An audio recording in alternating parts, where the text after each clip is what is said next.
Please stop it யார். Mood out ஆகாத. இன்னும் கொஞ்ச நேரத்தில் போயிடலாம். இந்த வழியில் போனால் 20 கிலோமீட்டர் தான் ஆகும். ஹைவேல ரொம்ப டிராஃபிக்காக இருக்கும்டா. நீ என்னடா பொண்ணுங்க மாதிரி கம்ப்ளைண்ட் பண்ணிகிட்டே இருக்க. இது சரியில்லை அது சரியில்லை ஷார்ட்கட் சரியில்லைன்னு ஏதோ ஒரு கம்ப்ளைண்ட். சரி சரி விடு. முன்னாடி பாரா. முன்னாடி தான் பார்த்து ஓட்டிட்டு இருக்கேன். முன்னாடி பாரா.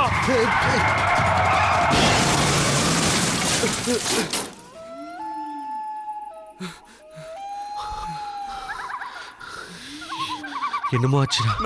நம்ம அவனை இடிச்சிட்டோமா? ஓ காட். அட கடவுளே, இது எப்படி நடந்ததுன்னு தெரியலடா. ஓ காட், என்னாச்சுன்னு தெரியலையே.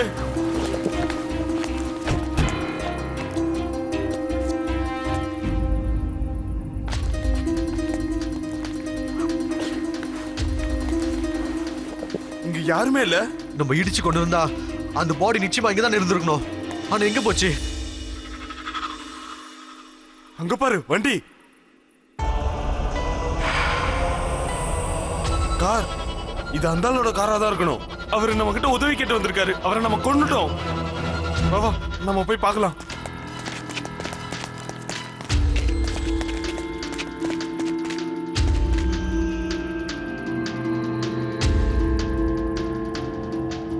ஏய், வண்டியில யாரும் இல்லையடா. ஒருவேளை நான் ஹிட் பண்ணிருந்தா பாடி இங்க தானே இருக்கணும். ஐ திங்க் நம்ம இங்க இருந்து போறது நல்லது. இல்லாட்டி ஆக்சிடென்ட் கேஸ் ஆயிடும் யார். Come on. சீக்கிரம் போலாம் வா.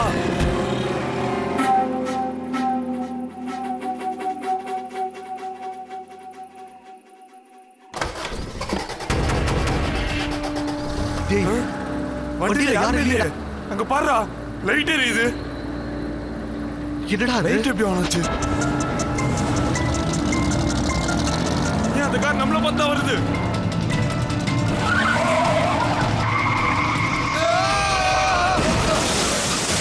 யோசிச்சு பாருங்க. வண்டி தானா ஓடுது.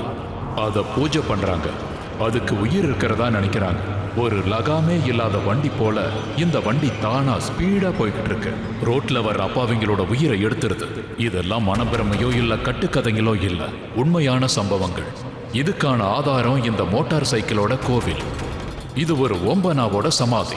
ரொம்ப பவித்திரமான பூஜிக்க வேண்டிய இடம். இது 1991 நடந்தது. ஸ்ரீ ஓம் பனா பாலியிலிருந்து அவரோட மோட்டார் சைக்கிள்ல தொட்டிலாங்கிற அவரோட கிராமத்துக்கு திரும்ப வந்துகிட்டு இருந்தாரு. அவரோட மோட்டார் சைக்கிள் திடீர்னு ரோட்ல ஸ்லிப் ஆகி மரத்துல போய் முட்டிடுச்சு. அவர் அங்கேயே இறந்துட்டாரு. ஆக்சிடென்ட் ஆகி உடைஞ்சு போன அந்த இடத்துல இருந்த அந்த மோட்டார் சைக்கிளை போலீஸ் ஸ்டேஷனுக்கு எடுத்துட்டு போனாங்க. ஆனா ஆச்சரியமான விஷயம் என்னன்னா, மறுநாள் அதே மோட்டார் சைக்கிள் அதே ஆக்சிடென்ட் ஆன இடத்துல இருந்தது. யாரோ விளையாடி இருக்காங்கன்னு போலீஸ் நினைச்சாங்க. அவங்க மறுபடியும் அந்த மோட்டார் சைக்கிளை போலீஸ் ஸ்டேஷனுக்கு எடுத்துட்டு வந்தாங்க. ஆனா மறுநாள் காலையில அதே இடத்துல அந்த ஆக்சிடென்ட் ஆன மோட்டார் சைக்கிள் இருந்தது. அந்த இறந்து போன ஓம் பனாவோட ஆத்மா அதே இடத்துல தான் சுத்திக்கிட்டு இருக்குங்கிறத அந்த கிராமத்துக்காரங்களுக்கு தெரிய வந்தது. அது அந்த மோட்டார் சைக்கிள்ல தான் இருக்குன்னு தெரிஞ்சுக்கிட்டாங்க. இவரோட இந்த சம்பவம் ஊர் முழுக்க தெரிய வந்தது. எல்லாரும் அதை பார்க்கணும்னு வர ஆரம்பிச்சாங்க. ஒரு கிராமத்துக்காரர் என்ன சொன்னாருன்னா, அதே இடத்துல ஒரு கார் ஸ்லிப் ஆகி பள்ளத்துக்குள்ள போய் விழுந்துடுச்சான். அந்த கார்ல வந்தவருக்கு பயங்கரமா அடிபட்டு இறந்து போற சூழ்நிலையில இருந்தாராம். ஆனா அப்போ ஒரு வித்தியாசமான சம்பவம் நடந்தது. ஓம் பனாதா அவர் அந்த பள்ளத்திலிருந்து தூக்கி உயிரை காப்பாத்தினதா அந்த ஆள் சொன்னாரு. இன்னைக்கும் அந்த கோயிலை சுத்தி இருக்கிற கிராமத்துல ராத்திரியில பல நேரங்கள்ல அவர் அந்த மோட்டார் சைக்கிளை ஸ்டார்ட் பண்ற சத்தம் கேட்குமா. இந்த மாதிரி நிறைய விஷயங்கள் இந்த கோவிலை பத்தி பேசப்படுது. இந்த மாதிரி விஷயங்கள் இந்த கோவில் மேல இருக்கிற நம்பிக்கையை அதிகமாக்கிடுச்சு. இப்போ இந்த இடம் ஒரு பவித்திர ஸ்தலமா மாறிடுச்சு. இப்போ நீங்க பார்க்க போற உண்மை சம்பவம் கூட இந்த மாதிரி தான் இருக்கும். நான் வீட்ல இல்லவே இல்ல. அது என் வண்டியா எப்படி இருக்க முடியும்? வண்டியை கராஜ்ல லாக் பண்ணி வச்சிருக்கேன். நீங்க சொல்றதை வச்சு பார்க்கும்போது இந்த சம்பவம் நடந்த அன்னைக்கு ராத்திரி, அன்னைக்கு நீங்க ஒரு கல்யாணத்துல இருந்திருக்கீங்க. ஆமா, நான் என் ஃப்ரெண்டோட கல்யாணத்துல இருந்தேன்.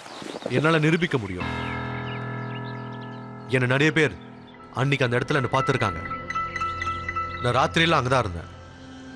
அப்பதான் நீங்க அர்ஜென்ட்டா கால் பண்ண உடனே நான் இங்க வந்தேன். இல்லைன்னா 2-3 நாள் நான் அங்கே தான் இருந்திருப்பேன். அது எனக்கு தெரியும் மிஸ்டர் ஆதித்யா. நான் கூப்பிட்டதுனால தானே இன்னைக்கு நீங்க வந்திருக்கீங்க. சரி, நான் ஒரு கேள்வி கேட்குறேன். அதாவது உங்களுடைய வண்டி சாவி உங்களை தவிர வேற யார்கிட்டயாவது இருக்கிறதுக்கு வாய்ப்பு இருக்கா? ஒருவேளை அன்னைக்கு ராத்திரி அவர் அந்த வண்டி எடுத்துட்டு போயிருக்கலாம்ல. வண்டியோட சாவி வீட்டுக்குள்ள தான் இருக்கு. வீடு பூட்டி இருக்கு. வீட்டு சாவி என்கிட்ட மட்டும்தான் இருக்கு. அது மட்டும் இல்ல, வண்டி ஓட்டுற கண்டிஷன்ல இல்ல. நான் வாங்கினதுல இருந்து கராஜ்ல தான் இருக்கு. இன்ஃபேக்ட் அது யாரும் ஓட்டுனதே இல்ல. அப்படின்னா அந்த வண்டியை யாரும் ஓட்டுனதே இல்ல. என்னையும் ஓட்ட வேணான்ட்டாங்க. அது கராஜ்லயே இருக்கட்டும், வண்டியை ஓட்ட வேணான்னு சொல்லியிருக்காங்க. நான் அந்த வண்டியை செக் பண்ணி பார்க்கணும். கண்டிப்பா வாங்க.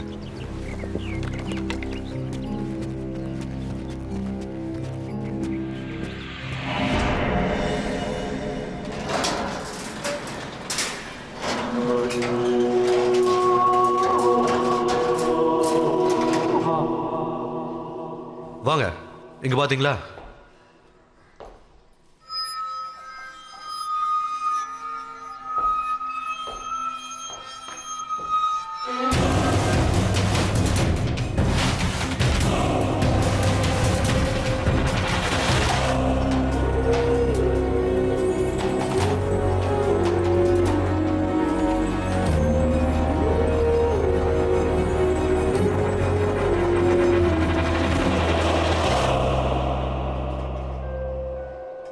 இதை பார்த்தா வண்டியை ரொம்ப நாள் எடுக்காத மாதிரி இருக்கு. நானும் அதான் சொன்னேன். நான் இந்த வண்டியை பார்க்கறது கூட இல்லை. எப்பவுமே கவர் போட்டு தான் இருக்கும். எனக்கு இதை பார்த்தால என்னமோ மாதிரி இருக்கும்.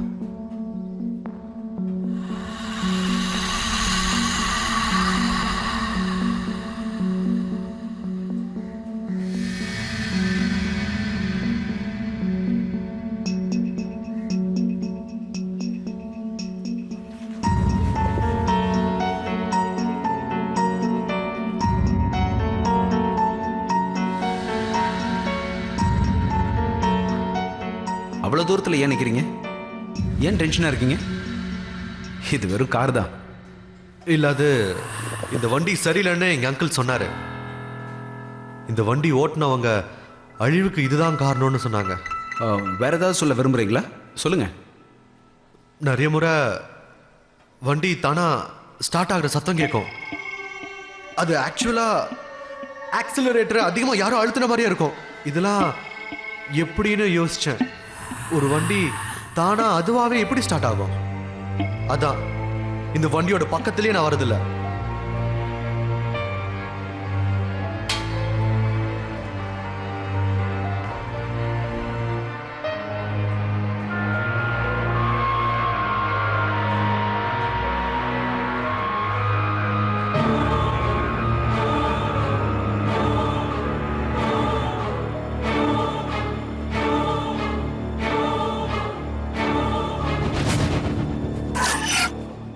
நான் அப்பப்போ உங்கள் கூட டச்சில் தான் இருப்பேன். வேறு ஏதாவது டவுட்டுன்னா கண்டிப்பாக நான் உங்களை தேடி வருவேன். கண்டிப்பா போலாம் சார்.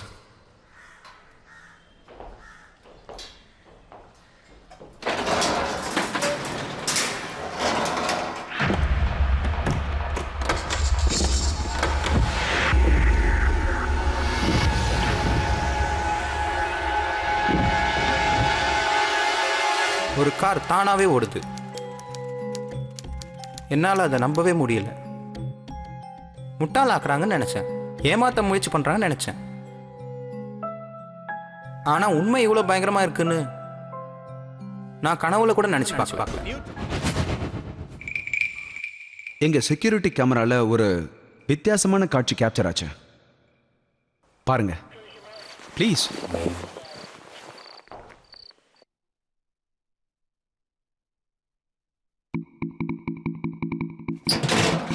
இதை பார்த்தா உங்களுக்கு என்ன தோணுதுன்னு நீங்களே சொல்லுங்க. இதை கொஞ்சம் கவனிச்சு பாருங்களேன்.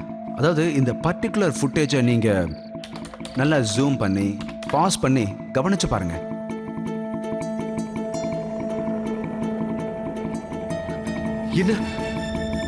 என்னது இது?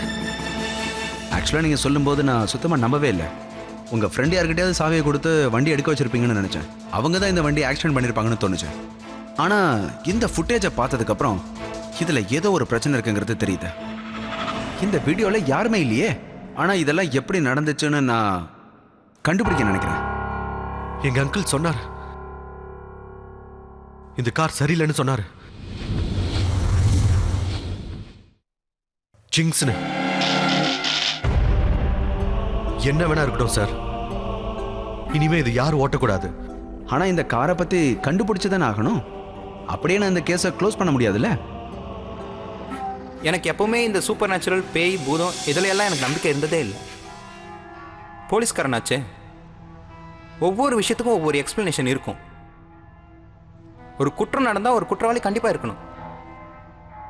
ஆனால் இங்கே விஷயம் வேற மாதிரி இருக்கு. நான் வண்டியை ஃபுல்லாக மெக்கானிக்கிட்ட கொடுத்து இன்ஸ்பெக்ஷன் பண்ணேன். வண்டியோட இன்ஜின் ரொம்ப பழசாக இருந்தது, கியரும் உடஞ்சி போயிருந்தது, பிரேக் ஸ்டக்காக இருந்தது, இன்ஜின் ஆயில் இல்லை, எதுவும் இல்லை. வண்டி ஓடுற நிலைமே இல்லாதப்போ இதெல்லாம் எப்படி நடக்குது? கண்டிப்பாக ஏதோ ஒரு பிரச்சனை இருக்கு. இதை கண்டுபிடிக்க ஒரே ஒரு வழி தான் இருக்கு. வண்டியை ரிப்பேர் பண்ணி ஓட்டுற மாதிரி செஞ்சோம்.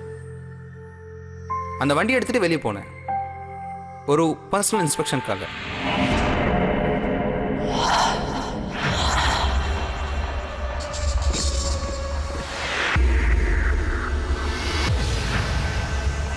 சார் சொல்லுங்க.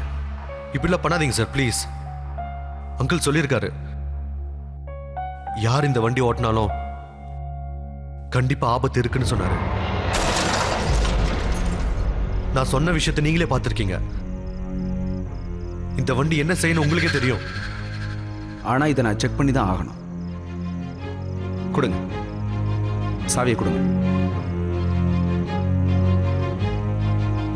இந்தாங்க சார், இன்னொரு முறை எதுக்கும் நல்லா யோசிங்க. யோசிச்சிட்டேன்.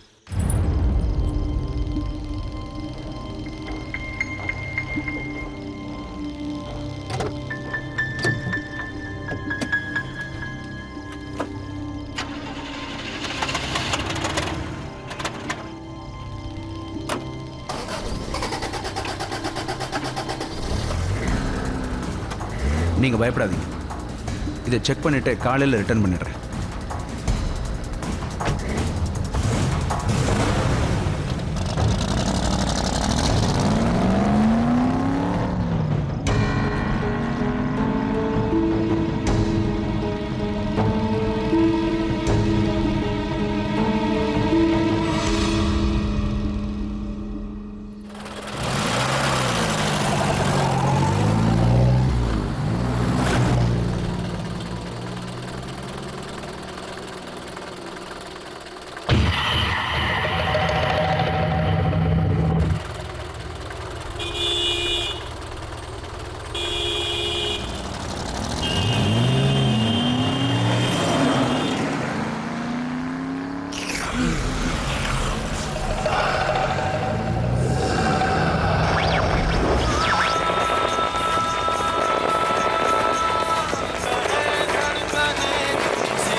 வானிலை அறிக்கை.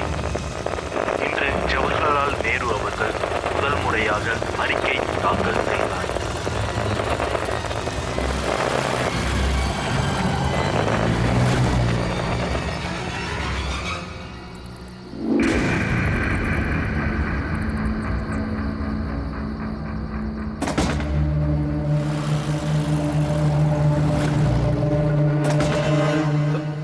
இங்க என்ன நடக்குது?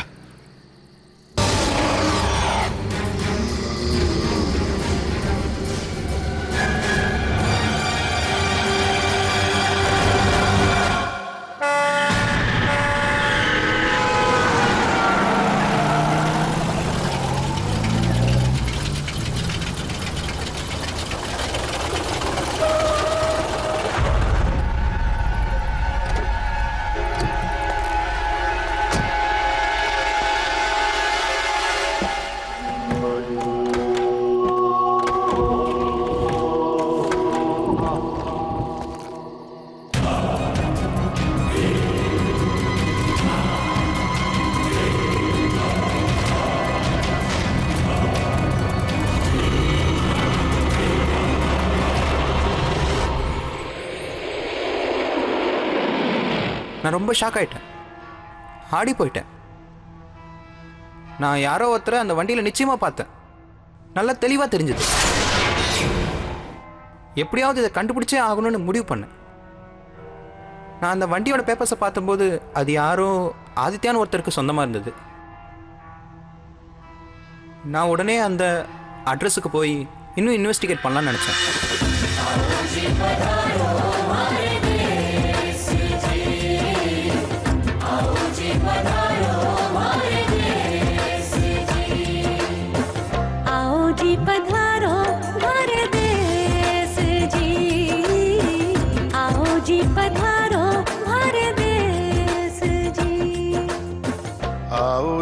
पधारो मार देश जी आओ जी पधारो मार देश जी मारूम हर देश मैं काई करो बखान मारूम हर देश मैं काई करूं बखान धरती सुनहरी लहरियों के सरियों आसमान धरती सुनहरी लहरी ஐயா வணக்கம். மும்பையில இருந்து இந்த இன்ஸ்பெக்டர் சார் வந்திருக்காங்க. அவர் உங்களோட ஏதோ பேசணுமா? வணக்கம் வணக்கம். வணக்கம் தாத்தா. அந்த பானு பிரதாப்போடைய வண்டியை பத்தி உங்ககிட்ட விசாரிக்கணும். வண்டியா? ஆமா, இந்த வண்டியை பத்தி.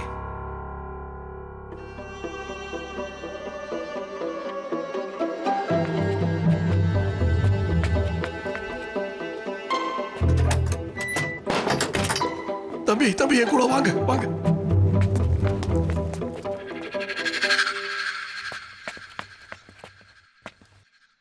தம்பி இந்த வண்டி என்னைக்கு எங்க வீட்டுக்குள்ள வந்துச்சோ அன்னைக்கு எல்லாருமே ரொம்ப சந்தோஷப்பட்டோம். எங்க குடும்பத்திலேயே யாரோ ஒருத்தர் புதுசா வந்து சேர்ந்துக்கிட்ட மாதிரி இருந்துச்சு. அப்பா எப்ப வருவாரு? ரொம்ப லேட் ஆயிடுச்சுல்ல? அப்பா ரொம்ப லேட் ஆச்சு. இவர் இன்னும் வரவே இல்லையே. என்னன்னே தெரியலையே. இவ்வளோ நேரம் ஆகிறதுக்கு வாய்ப்பே இல்லையே. இங்க பாருங்க, வண்டி பார்க்கறதுக்கு பழபழன்னு இருந்தாலும் கொஞ்சம் பழசுதான். ஆனா அந்த வண்டி உங்க அப்பாவுக்கு ரொம்ப பிடிக்கும். வேணா பாரு எவ்வளவு சந்தோஷப்படுவான்னு. அதோ அப்பா வந்துட்டாரு பாரு. அதோ பாரு, புத்தம் புதுசு வண்டி.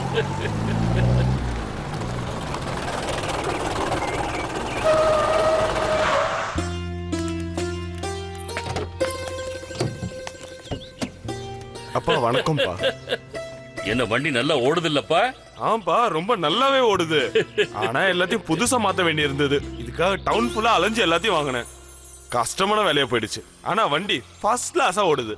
புது வண்டி மாதிரியே ஓடுது. எல்லாரும் பார்த்தாங்கன்னா அசந்து போயிடுவாங்க. சூப்பர் சூப்பர்னு சொல்லுவாங்க. இனிமே இந்த வண்டியில தான் எங்கேயும் வெளியே போவேன். நீ தாராளமா போயிட்டு வாப்பா. இனிமே அது ஓ வண்டி தானே. சரிம்மா, உள்ள போலாம். ட்ரெஸ்ஸை மாத்திக்கிட்டு நம்ம வெளியில போயிட்டு வரலாம்ப்பா. செல்லங்களா, இங்க பாருங்க. வண்டியில என் கூட ஸ்டாச்சு சர்க்கிள் பார்க்க யாரெல்லாம் வர போறீங்க? சரி வாங்க, வண்டி விட்டு கீழே இறங்குங்க. சரி சரி, பசங்க விளையாடட்டும், விடு. வாங்க உள்ள போலாம்.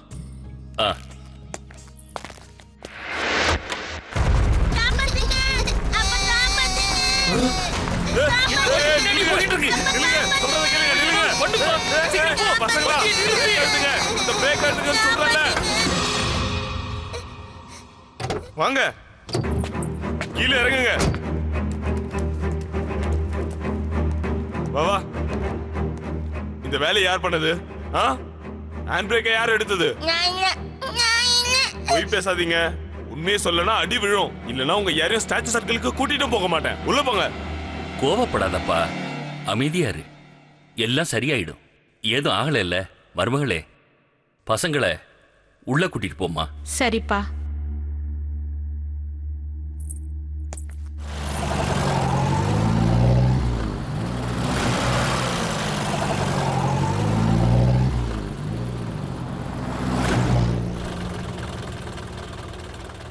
அட, ஏன் இப்படி இருக்க?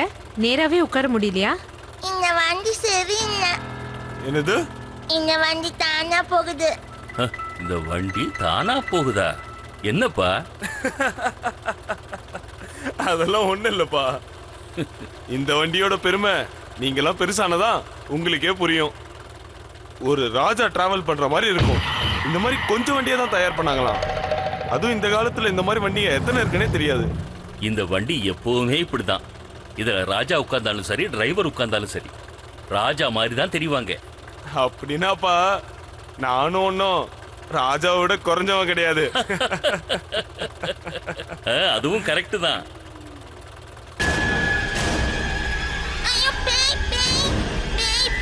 என்ன ஆச்சு? அப்பா திரும்ப போகலாம். பேசாம இரு. ஓவரா பேசின டிக்கில தூக்கி போட்டுருவேன்.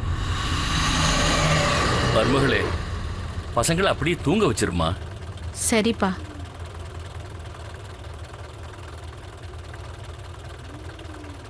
ராகவ் அப்பா நாம இன்னும் 1 மணி நேரத்துல கல்யாணத்துக்கு போயாகணும், இல்லைன்னா ரொம்ப லேட் ஆயிடும். கவலைப்படாதீங்கப்பா, போயிடலாம், சீக்கிரமாவே போயிடலாம். நம்ம முன்னாடியே போயிரும் பாருங்களேன்.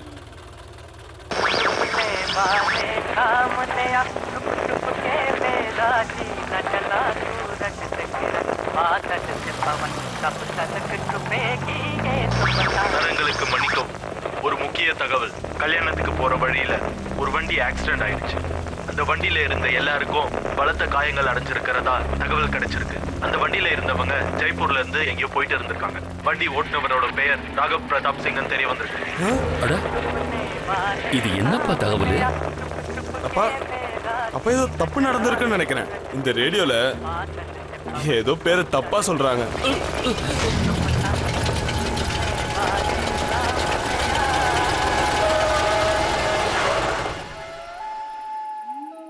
நீ என்ன சொல்ற? அந்த தகவலை கேட்டல்ல? ஐயோப்பா, அது வேற யாரையாவது சொல்லிருக்கலாம்ப்பா. அந்த பேர் என்னன்னா நம்ம குடும்பத்து பேர் மாதிரி இருக்கு. இது எதிர்ச்சியா நடந்தது, வேற ஒண்ணும் இல்ல. இது எல்லாமே இந்த ரேடியோவால தான் ஆச்சு. நான் இதை சரி பண்ணது தப்பா போச்சு. அதான் அதோட வேலையை காட்டுது. என்னப்பா ஆச்சு? அப்பா எனக்கு என்னமோ வயர் லூஸா இருக்குமோன்னு தோணுது. என்னன்னு போய் பாரு. சரியாயிடும்பா, கவலைப்படாதீங்க. ஒரு நிமிஷம்.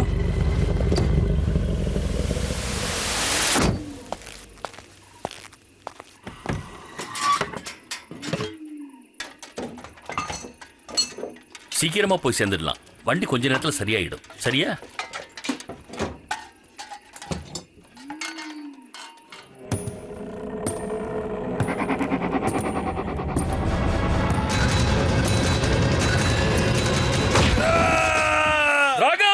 ராகவ், உனக்கு என்னாச்சு? ராகவ்! அப்பா, கதவு திறக்க முடியல. அப்பா, இந்த கதவையும் திறக்க முடியல. இந்த கதவையே திறக்க மாட்டேங்குது, இதுவும் திறக்க மாட்டேங்குது. என்னாச்சு?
அந்த குடும்பத்திலேயே தாத்தா, அதாவது பானு பிரதாப் மட்டும்தான் பிழைச்சார். மற்றவங்க எல்லாரும் அவர் எல்லார்கிட்டையும் சொல்ல முயற்சி பண்ணாரு. அவர் சொன்னதை யாரும் துளி கூட நம்பவே இல்லை. அவர் உயிரோடு இருந்த வரைக்கும் இந்த பயம் அவர் கூடவே இருந்தது. ஏன்னா இன்னொரு குடும்பத்துக்கு இந்த மாதிரி நடக்கவே கூடாதுன்னு நினைச்சாரு. அதனால தான் அந்த காரை அவர் கூடவே வச்சிருந்தார். கேர்டேக்கர் என்ன சொன்னாருன்னா, இந்த காரை இங்கே எடுத்துட்டு வந்ததுலேருந்தே ராத்திரி ஆனால் வண்டி ஸ்டார்ட் பண்ணுற சத்தம் கேட்குதுன்னு சொன்னார். ஆனால் கராஜ்குள்ளே வண்டி பூட்டி தான் வச்சுருக்காங்க. பானு பிரதாப் இறந்ததுக்கு அப்புறம் அவரோட உயிலின் படி வண்டியை மும்பையில் இருக்க பரேஷ் கிட்ட அமிச்சாங்க. கேர்டேக்கர் வண்டியோட பேப்பர்ஸை என்கிட்ட கொடுத்துட்டாரு. எந்தெந்த குடும்பத்துக்கிட்டலாம் இந்த வண்டி இருந்ததோ அவங்கள எல்லாம் நேராக சந்திச்சேன். எல்லாருக்கும் இதே மாதிரி விபத்து நடந்திருக்கு. எல்லாரும் எதையோ ஒன்று இழந்திருக்காங்க. இப்போ இந்த அத்தியாயத்தோட கடைசி கட்டத்துக்கு வந்துட்டோம். அதுதான் இந்த வண்டியோட முதல் ஓனர்.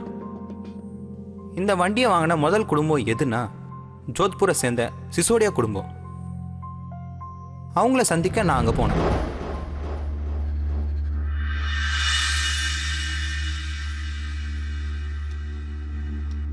உங்க கதை ரொம்ப சுவாரஸ்யமா இருக்கு, நல்லா இருக்கு. ஆனா மும்பைக்காரங்களோட கற்பனை கொஞ்சம் நாடகத்தனமா இருக்கும்ல.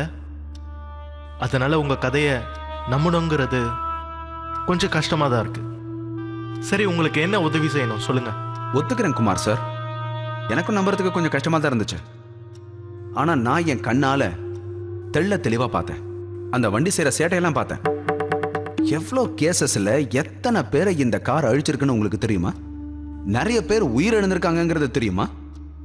ஒருவேளை வேற யாராவது இதை சொல்லியிருந்தா நான் நம்பியிருக்க மாட்டேன். ஆனா நீங்க ஒரு போலீஸ்காரர், மும்பைல இருந்து இவ்வளவு தூரம் எங்களை பார்க்க வந்திருக்கீங்க. அதனால உங்க கதையில ஏதோ ஒரு உண்மை இருக்கும்னு நம்புறேன். என்னால முடிஞ்ச அளவுக்கு நான் உங்களுக்கு உதவி செய்யறேன், கண்டிப்பா செய்யறேன்.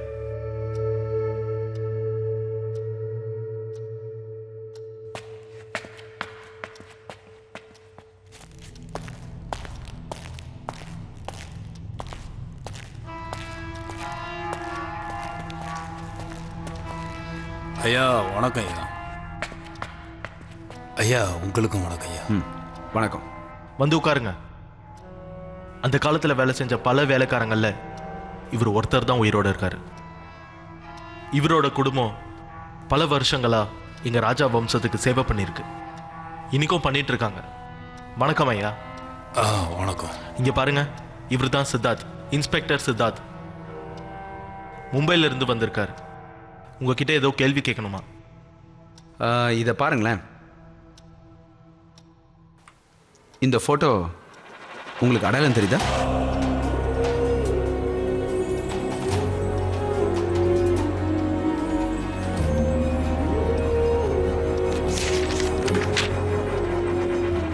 என்ன ஆச்சு ஐயா, சொல்லுங்க. ஐயா என்ன மன்னிச்சிடுங்க ஐயா. இருங்க, பயப்படாதீங்க, கவலைப்படாதீங்க. நீங்க சொல்லணும்னு நினைக்கிறத சொல்லலாம். ஐயா நீங்க கேட்கறது, வாங்க என் கூட வாங்க. வாங்க ஐயா வாங்க.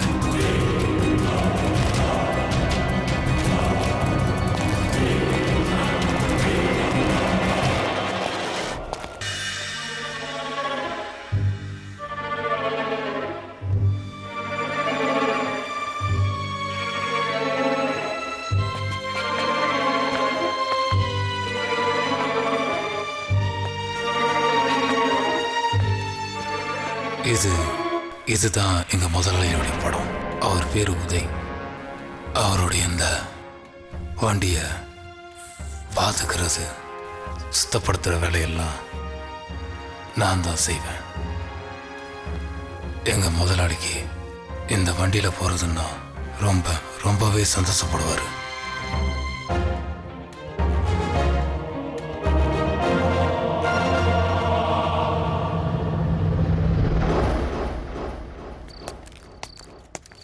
ஐயா ஐயா ஐயா ஐயா, உங்க வண்டி வந்துருச்சுங்க ஐயா. ஏய்,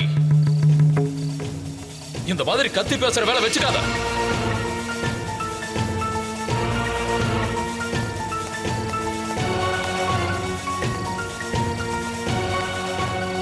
உனக்கே இவ்வளவு சந்தோஷமா இருக்கு? இது ஒண்ணும் உன் வண்டி இல்ல, இது என்னோட வண்டி, என்னோடது மட்டும்தான். ஐயா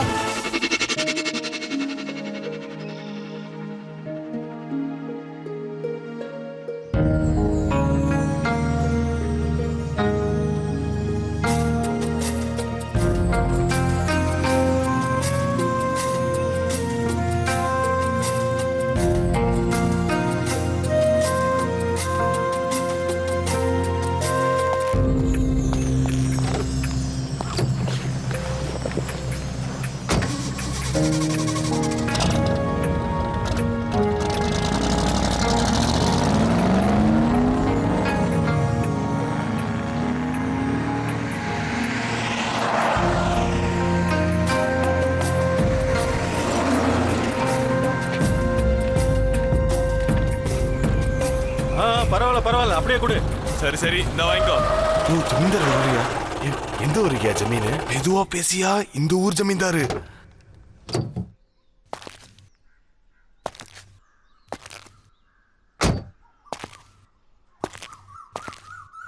எனக்கு ஒன்று கூட கொடுக்குறேங்கய்யா.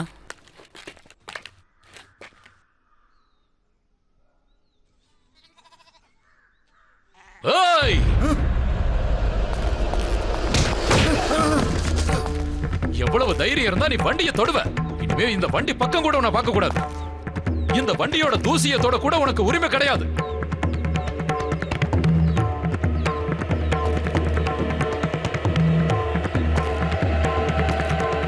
எல்லாரும் கேட்டுக்குங்க. இதுக்கு மேல எப்பவாவது யாராவது உங்க அழுக்கு கையால என் வண்டியை தொட முயற்சி பண்ணீங்க, அப்புறம் இந்த வண்டியோட சக்கரம் உங்க மேலதான் ஏறும். ஞாபகம் இருக்கட்டும்.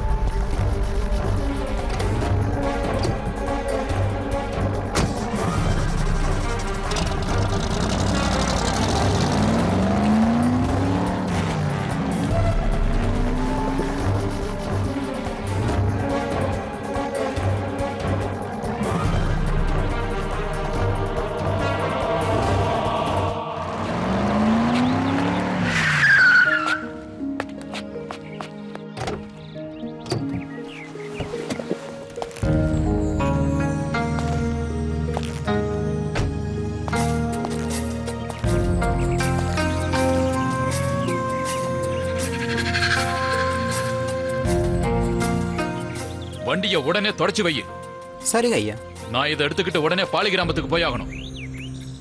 அதுக்கப்புறம் இருட்டினதுக்கு அப்புறம் ஒரு முக்கியமான விருந்தாளிய இந்த வண்டியில் உட்கார வச்சு வெளியே கூட்டிட்டு போகணும். சரிங்க ஐயா. வெளியே சுத்தமா இருக்கிற அளவுக்கு உள்ளேயும் சுத்தமா இருக்கணும்.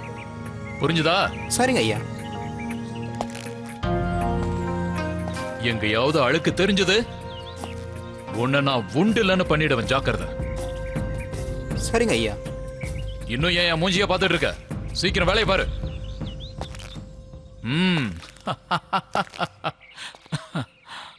நீ உண்மையிலேயே ரொம்ப அதிர்ஷ்டசாலிதான். ஏன்னா எனக்கு அப்புறம் இந்த வண்டியை தொடக்கூடிய உரிமை உனக்கு மட்டும்தான் இருக்கு. வேற யாராவது என் வண்டியை தொடலான்னு முயற்சி பண்ணாங்க, அவங்களோட கைய இந்த சக்கரத்துக்கு அடியில வச்சு நசுக்கிடும்.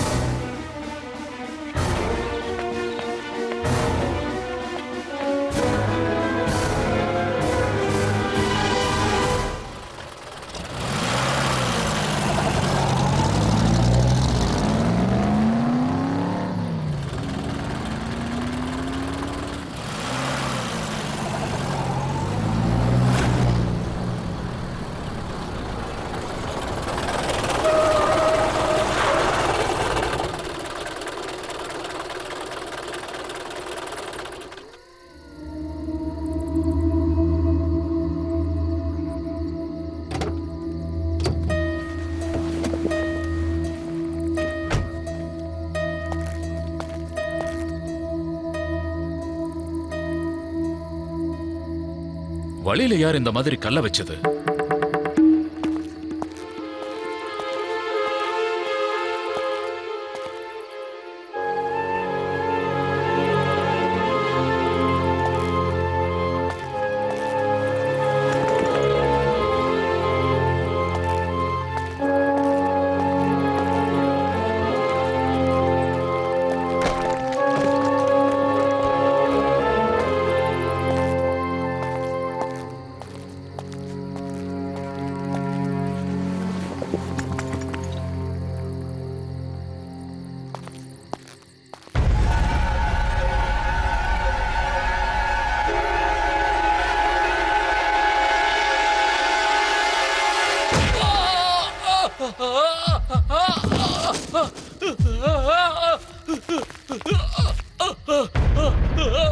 வா, வண்டி எடுத்துட்டு போயிடலாம்.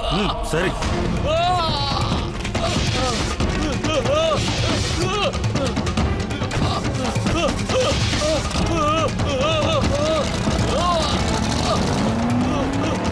வண்டி வண்டி வண்டி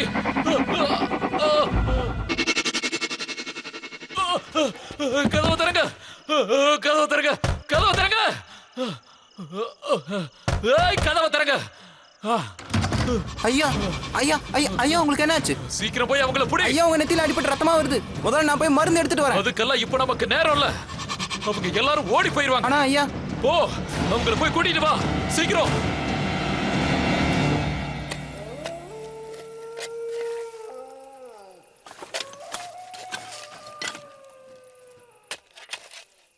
வண்டி எடுத்துட்டு இங்க இருந்து ஓடி போயிடலாம். நம்ம தான் வண்டியை திருடணும்னு அவருக்கு தெரிஞ்சதுன்னா அவ்வளவுதான், ரொம்ப பெரிய பிரச்சனை ஆயிடும். நீ ஒன்றும் பயப்படாத. எதுவும் ஆகாது. அவரை அடிச்ச அடியில அவர் நடு ரோட்ல மயங்கி போய் விழுந்து கிடப்பாரு. இந்த வண்டின்னா அவருக்கு அவ்வளோ உயிர். எரிச்சிட போறேன். ஒரு நிமிஷம் இரு, இதோ நான் வந்துடுறேன்.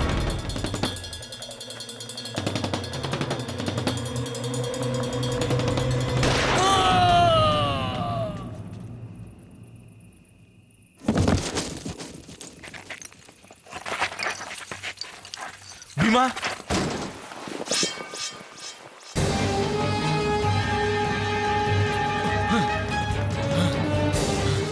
உங்களை நான் என்ன பண்றேன்னு பாரு.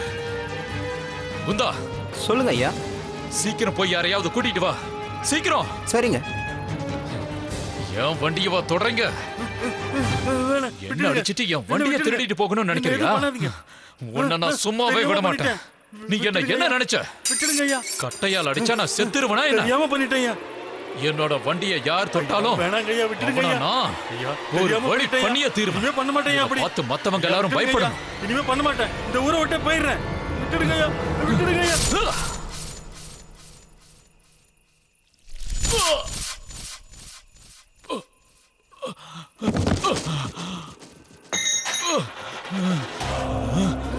எந்திரி எந்திரி எந்திரிச்சு ஓடு சீக்கிரம். இங்க இருந்து தப்பிச்சு போயிடு.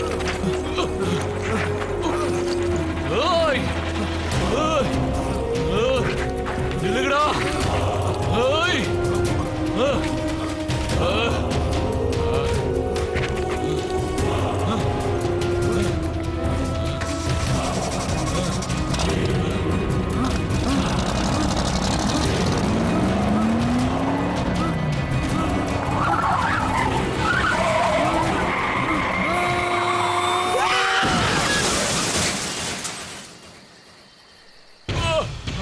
ஐயா ஐயா, என்னாச்சு? பயப்படாதீங்க, பயப்படாதீங்க. நான் வைத்தியரை கூட்டி வரேன். எதுக்கும் பயப்படாதீங்க ஐயா, பயப்படாதீங்க. தைரியமா இருங்க. ஐயா ஐயா, உங்களுக்கு எதுவும் ஆகாதையா, நீங்க தைரியமா இருங்க. ஐயா ஐயா ஐயா.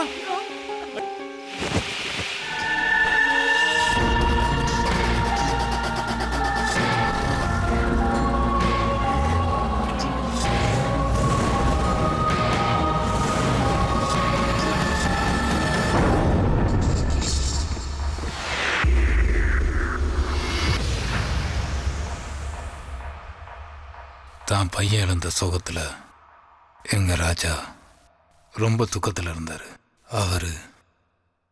அவருடைய பையனுடைய நினைவா அந்த வண்டியை அவருடைய பாதுகாப்புலேயே வச்சுக்கிட்டாரு. அவர் எப்பவுமே அந்த வண்டியில் அவர் பையன் இருக்குதான்னு நினச்சிக்கிறாரு. நாங்கள் எல்லாரும் இந்த அரண்மனையில் வேலை பார்த்துட்டு இருந்த காலத்தில் எல்லாருக்கும் ராத்திரி நேரத்தில் அந்த வண்டியோட சத்தம் கேட்கும். அது கேட்கும்போது எங்களுக்கு எங்கள் முதலாளி வண்டி ஓட்டுற மாதிரி இருக்கும். அவர் வண்டியை எப்பவும் போல வேகமாக ஓட்டுற மாதிரி இருக்கும். எங்கள் முதலாளி இறந்ததுக்கப்புறம் அந்த வண்டியை விற்றுட்டாங்க. அந்த வண்டியை விற்றதுக்கப்புறம் என்ன நடந்துச்சுன்னு எங்களை விட உங்களுக்கு தான் நல்லாவே தெரியும். அப்படின்னா இந்த வண்டியில உதயோடைய ஆத்மா இருக்கா? இன்னைக்கு அந்த ஆத்மா இந்த வண்டியில தான் இருக்க. அதனாலதான் அது இந்த வண்டியை யாரும் சொந்தமாக்கிக்க விட மாட்டேங்குது. வண்டியும் ஓட்ட விட மாட்டேங்குது. ஏன்னா இந்த வண்டி உதயோடது. உதயது மட்டும்தான் நினைக்கிறேன். சரி, உங்க குழப்பங்களுக்கெல்லாம் விட கிடைச்சிருக்கும்னு நினைக்கிறேன். என்னுடைய குழப்பங்கள் தீர்றதுக்கு வழி இருக்கு. எனக்கு ஒரு சின்ன உதவி பண்ணுங்க. சொல்லுங்க. அந்த முழு கதையை கேட்ட உடனே நான் சிலிர்த்து போயிட்டேன். ஆடியே போயிட்டேன். உதய் அந்த காரை எவ்வளோ நேசிச்சிருக்காருன்னா, இறந்ததுக்கு அப்புறமும் அவர் ஆத்மா அந்த கார்லேயே இருந்திருக்கு. யாராவது அதை தொட்டாலோ இல்லை ஓட்டுனாலும் அவங்க கதை முடிஞ்சது, அவ்வளோதான். அதனால தான் ரஞ்சாஜி வண்டி எடுத்துக்கிட்டு நேராக ஜோத்பூர் வர சொல்லிட்டார். அப்போ உதயோட ஆத்மாக்கு சாந்தியும் கிடைக்கும், மற்றவங்க உயிரையும் காப்பாற்றுற மாதிரி இருக்கும். ஓம் பூரோ புவஸ்வஹ தத்சுமதோ வரண்யம் भर्गोर देवस्य धीमहि धियो यो नः प्रचोदयात् ओम भूरो भुवस्वः तत्सवितो वरेण्यं भर्गोर देवस्य धीमहि धियो यो नः प्रचोदयात् चन्दनं वन्दते नित्यं पवित्रं पापनाशनम् आपदां हरते नित्यं लक्ष्मीवरस्तु सर्वदा ओम पुष्पं समर्पयामि.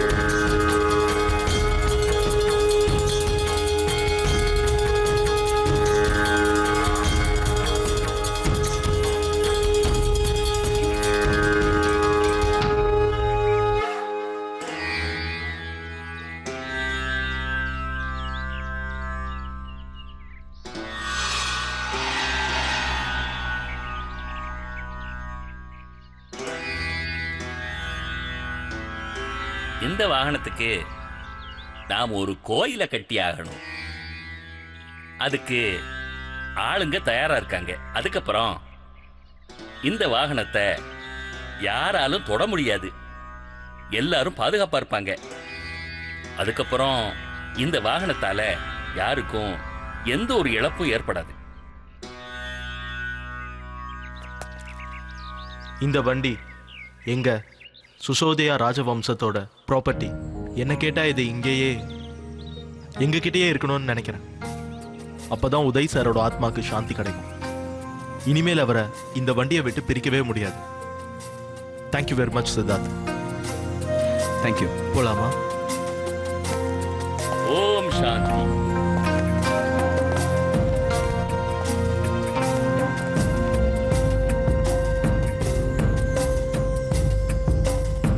நம்ம பேரனாமல் எக்ஸ்பர்ட் வீணு சந்தல் என்ன சொல்றாங்கன்னா, இன்னைக்கு நாம பார்த்ததுல சில நேரங்கள்ல ஆத்மாக்கள் வெறும் மனிதர்களையோ மிருகங்களையோ இடத்த மட்டும் இல்லை, ஒரு பொருளையோ இல்ல மிஷனையோ தன்வசப்படுத்த முடியும். இது எப்போ நடக்கும்னா, இறந்து போனவங்களோட அடி மனசுல இருக்கிற ஆசை அரைகுறையா விட்டுட்டு போறப்ப நடக்கும். பேய் பிடிச்ச வண்டிகளோட கதைகளை இந்த உலகத்துல நாம பல காலமா கேட்டுக்கிட்டே தான் இருக்கோம். உண்மையா பார்த்தா இந்த வாகனங்கள்லயோ இல்ல அந்த மிஷன்கள்லயோ வெறும் ஆத்மா இல்ல, ஆனா இதோட சம்பந்தப்பட்ட ஒருத்தர் அது மேல வச்சிருக்கிற ஆத்மார்த்தமான பிரியத்தின் வெளிப்பாடுதான். அவரு இந்த மிஷனை விட்டு இறந்ததுக்கு அப்புறமும் கூட பிரியறதே இல்லை. இது அவங்களோட சொத்தா நினைக்கிறாங்க. வேற யாரும் இந்த வாகனத்தை சொந்தமாக்கிக்க கூடாதுன்னு நினைக்கிறாங்க. அதை ஓட்ட கூட முயற்சி பண்ண கூடாதுன்னு நினைக்கிறாங்க. அதையும் மீறி முயற்சி பண்ணா இந்த ஆத்மாவோட கோபத்துக்கு ஆளாக வேண்டிய நிலைமை வந்துடுது. இந்த மாதிரி கேசஸ்ல இந்த ஆத்மாக்களை அவங்களுக்கு பிடிச்ச அந்த மிஷினோடையே விட்டுறது தான் நல்லது. அதோட அந்த மிஷினை மறுபடியும் விற்கவோ இல்ல ஓட்டவோ முயற்சி பண்ணவே கூடாது.